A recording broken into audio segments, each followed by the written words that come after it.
Hello everyone, a very warm welcome to you all. In this video, we are going to discuss about the Section 68 of Companies Act 2013, that is buyback of shares.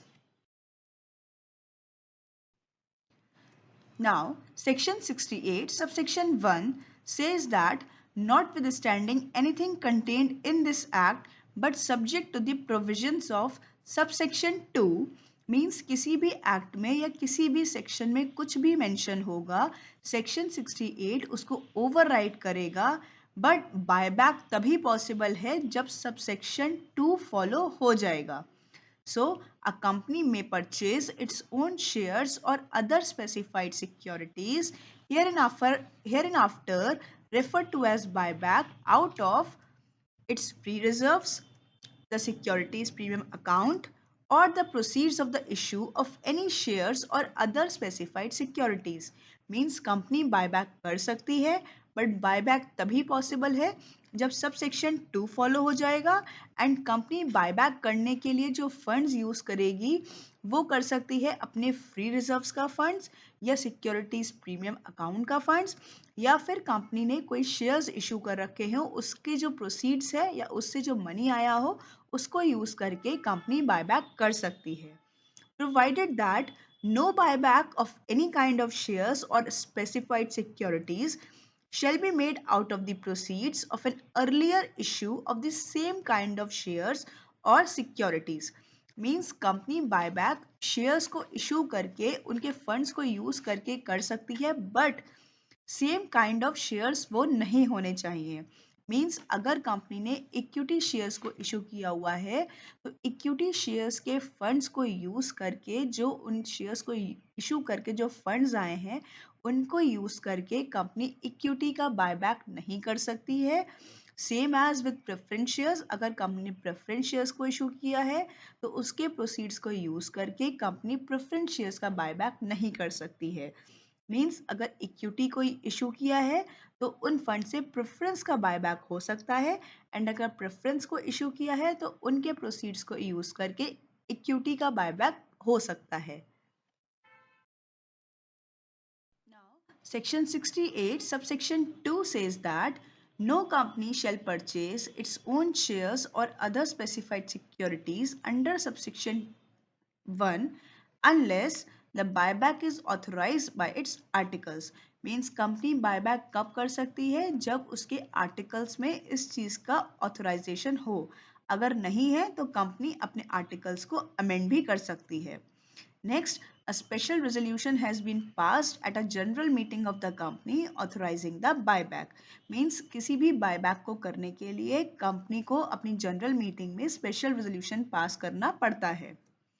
Provided that nothing contained in this clause shall apply to a case where the buyback is 10% or less of the total paid up capital and free reserves of the company. Means company को special resolution पास करना होगा general meeting में buyback के पहले. But अगर company 10% या 10% से कम का बायबैक कर रही है, 10% या उसके कम किसका, equity capital plus free reserves plus securities premium amount. Means in तीनों का टोटल करके अगर कंपनी उसका 10% या उससे कम का बायबैक करती है तो कंपनी को स्पेशल रेजोल्यूशन पास करने की ज़रूरत नहीं है. कंपनी सिर्फ बोर्ड रेजोल्यूशन पास कर सकती है बोर्ड मीटिंग में. The buyback is 25% or less of the aggregate paid up capital and free reserves of the company. And maximum company कितना buyback कर सकती है? Only 25% of the paid up capital and free reserves of the company. तो कोई भी company अपने securities को buyback कर सकती है अगर उसके आर्टिकल्स ऑथोराइज करते हैं. नहीं करते हैं तो कंपनी अपने आर्टिकल्स को अमेंड कर सकती है. सेकेंडली, कंपनी को कोई भी बायबैक करने से पहले स्पेशल रेजोल्यूशन पास करना पड़ेगा. लेकिन अगर कंपनी 10% या 10% से कम का बायबैक कर रही है of its paid up equity capital and free reserves तो कंपनी को स्पेशल रेजोल्यूशन पास करने की नीड नहीं है. कंपनी सिर्फ board resolution in the board meeting pass करके ही बायबैक कर सकती है. एंड थर्ड इज मैक्सिमम जो कंपनी बायबैक कर सकती है वो है 25% और less of the aggregate of the paid up capital and free reserves of the company. Further, clause D says that जो भी डेट इक्विटी का रेशियो रहेगा आफ्टर बायबैक वो मोर देन 2:1 नहीं होना चाहिए। मीन्स जितना डेट होगा और जितना इक्विटी होगा उनका रेशियो आपस में 2:1 होना चाहिए, प्रोवाइडेड अगर सीजी में बाय ऑर्डर कोई हायर रेशियो स्पेसिफाई करता है तब उस केस में उतना होगा, अदरवाइज 2:1 का रेशियो होना चाहिए। Next, all the shares or the securities for buyback are fully paid up. Means company जिस भी shares के buyback करेगी वो shares fully paid up होने चाहिए। Buyback of the shares or other specified securities listed on any recognized stock exchange in accordance with the regulations made by the SEBI. Means अगर company कोई ऐसी company है जिसके shares listed हैं stock exchange पे तो SEBI के rules को follow करते हुए ही buyback किया जाएगा। नेक्स्ट इज अगर कोई स्पेसिफाइड सिक्योरिटीज मतलब मीन्स अगर कोई लिस्टेड कंपनी नहीं है, अनलिस्टेड कंपनी है, तो जो बायबैक होगा वो उन रूल्स के अकॉर्डिंग होगा as it may be prescribed. Provided that no offer of buyback under this subsection shall be made within a period of 1 year reckoned from the date of the closure of the preceding offer of buyback if any.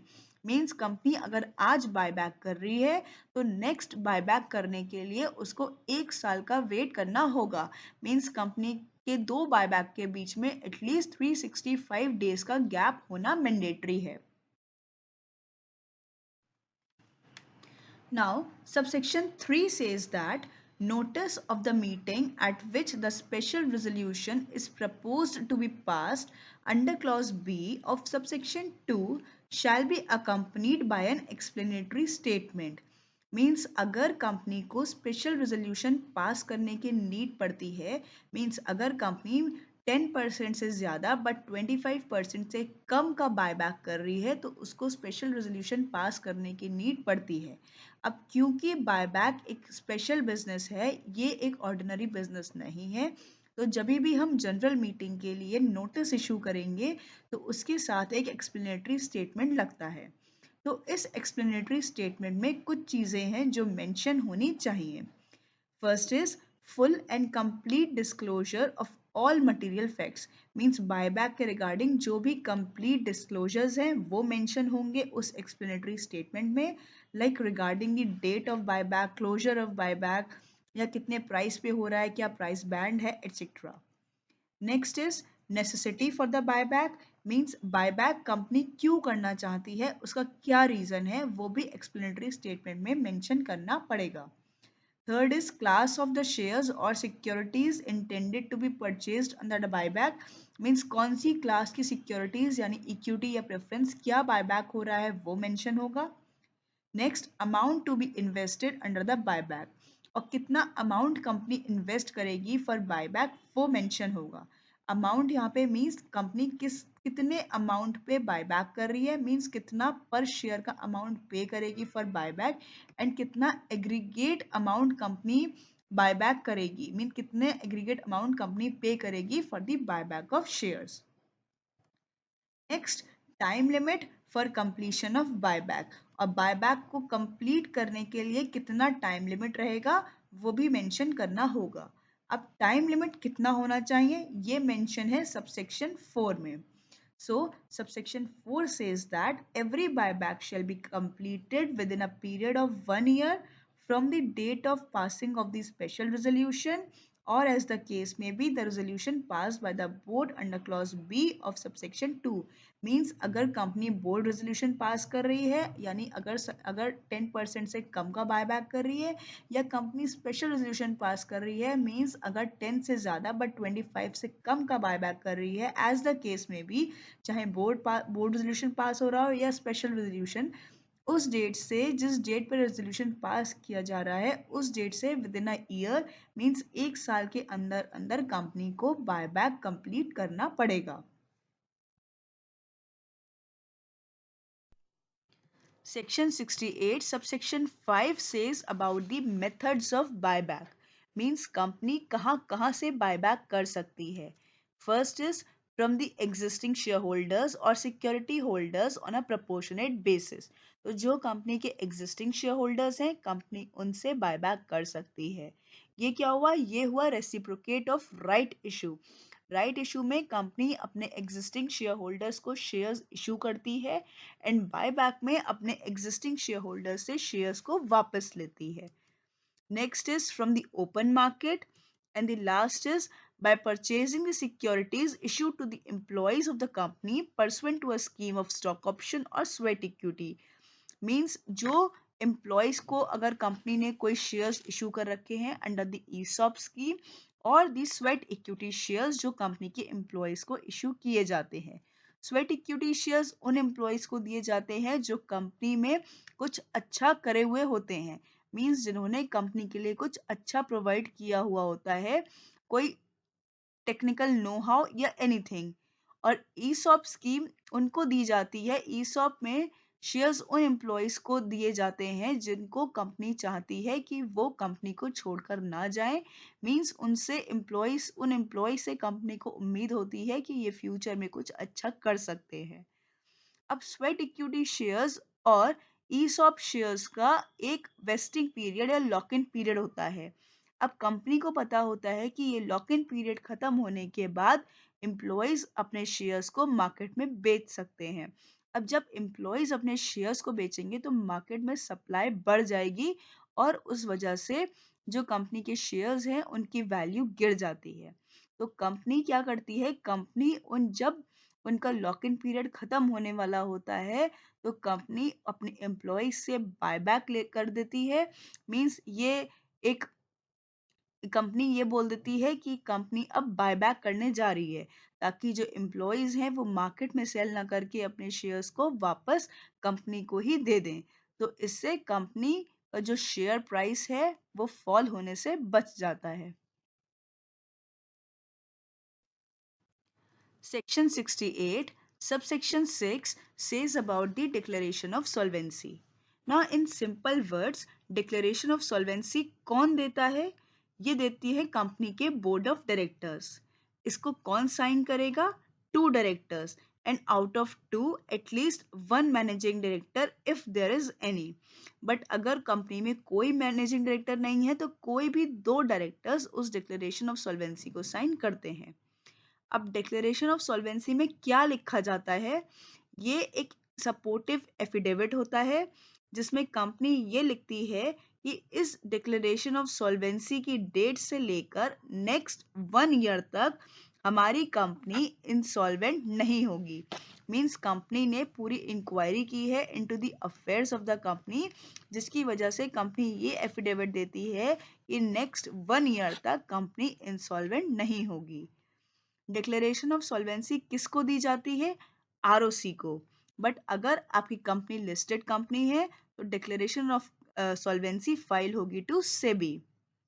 किस format में दी जाती है? SH9 में. कब देनी होती है? जब भी बायबैक के रिगार्डिंग आपको बोर्ड रेजोल्यूशन या स्पेशल रेजोल्यूशन पास करना होगा एज द केस में भी. मींस जितनी भी लिमिट होगी 10% या उससे ज़्यादा या उससे कम, तो जो भी रेजोल्यूशन पास होगा उस डेट के बाद से और बायबैक के स्टार्ट होने के पहले, मींस रेजोल्यूशन के पास होने के बाद और बायबैक शुरू होने से पहले, इस के बीच में कभी भी डिक्लेरेशन ऑफ सॉल्वेंसी कंपनी को फाइल करनी होगी. Section 68, subsection 7 is about the extinguishment of shares. जो कंपनी ने अपने शेयर्स को बायबैक किया है वो कंपनी को अपने शेयर्स एक्सटिंग्विश करने होंगे. ये एक्सटिंग्विशमेंट कब से होता है? जिस दिन बायबैक कंप्लीट होता है उसके विद इन 7 डेज तक कंपनी को बायबैक किए हुए शेयर्स को एक्सटिंग्विश करना पड़ेगा. तो कंपनी के शेयर्स अगर फिजिकल फॉर्म में है तो कंपनी उन शेयर्स को डिस्ट्रॉय कर सकती है, बट अगर इलेक्ट्रॉनिक फॉर्म में है तो उनको परमानेंटली डिलीट कर सकती है. Subsection 8 is about the restriction on the further issue of the same kind of shares. Means company ने जब बायबैक कंप्लीट कर लिया है तो उसके नेक्स्ट 6 मंथ्स तक कंपनी फर्दर इशू नहीं कर सकती है of the same kind of shares.